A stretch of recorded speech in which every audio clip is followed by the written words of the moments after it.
Hello mga idol! Ito po yung ating grocery na ipinagkaloob ng kapatid mo, Idol Senator Rapi Tulfo. Binigyan po kami ng grocery mga idol.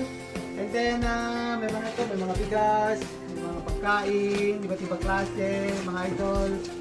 At ibinok din po kami sa isang hotel.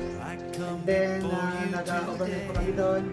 At saka binigyan din po kami ng isang massage. Mula po kami sa isang massage parlor sa Maliped, Valinis, dito po sa Lucena City. Yun po mga idol, nag-ano po kami doon. Relax naman. And nagbigay din po siya ng, nagpabot din po siya mga idol ng tulong, financial.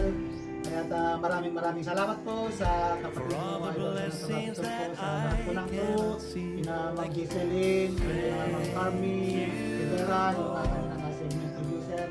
Sino po yung napakabait, napaka-asikaso po sa amin. Maraming salamat po, lalo na sa kabuuan ng TV5. Kaya Idol Senator Rapi Tulfo, maraming salamat po sa tulong na pinagdala sa amin, sir.